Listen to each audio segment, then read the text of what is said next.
Donc on va parler d'un outil qui est apparu dans la dernière version de Photoshop, c'est-à-dire les déformations. Pour ce faire, anciennement on faisait un CTRL-T, ce qu'on ne peut pas faire parce que le cadre avait le cadenas, donc je vais enlever le cadenas, CTRL-T.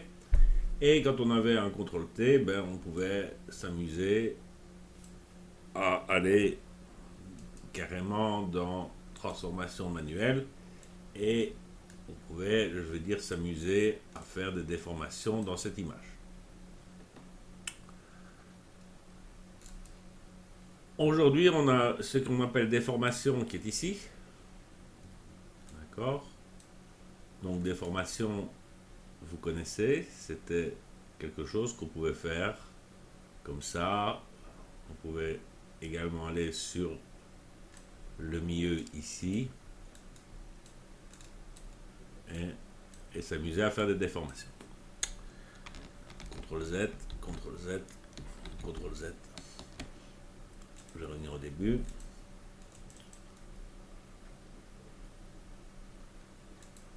Voilà. Aujourd'hui, si on reprend ici des formations, on a de nouveaux outils qui sont apparus qui est fractionné à l'horizontale.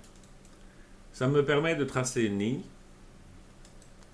Et grâce à cette ligne-là, quand je veux faire une déformation, il n'y a que la partie du dessus de l'image qui se modifie et plus la partie du bas.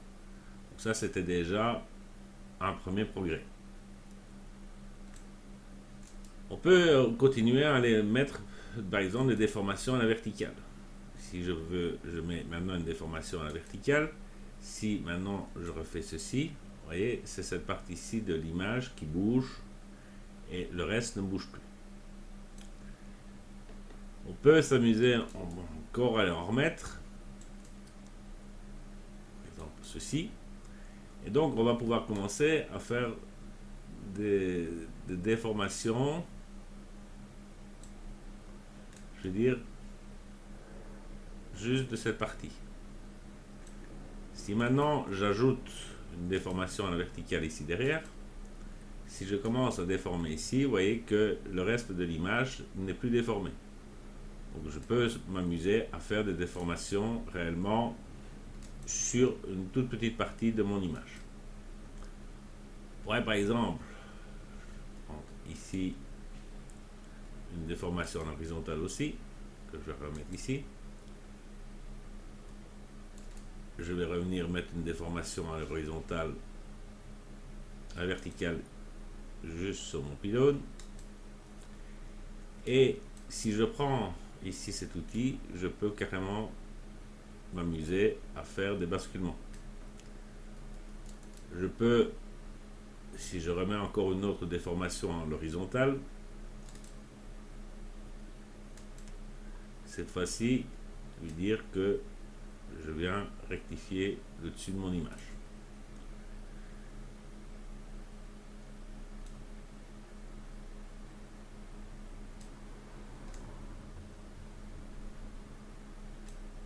Voilà. Par CTRL H, je peux CTRL H, je peux enlever mes guides. Par CTRL H, je peux remettre mes guides. Donc, on voit on peut s'amuser à faire des déformations. Alors, ça permet évidemment d'en faire, mais ça permet également, si je veux dire qu'on a des déformations d'objectifs, etc., de pouvoir essayer de corriger au mieux ces déformations et de limiter cette déformation parfois à une partie de l'image. Donc, ce n'est pas le plus grand outil que Photoshop a fait, mais pour faire des déformations, etc., ça peut être important. Enfin, ça peut servir. Ça peut également servir, je vais dire, si on trouve qu'il y avait trop d'eau, enfin pas assez d'eau ici, ben, on pourrait s'amuser. Voilà.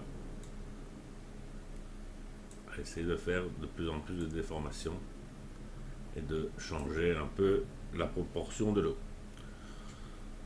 Donc voilà, plein d'images.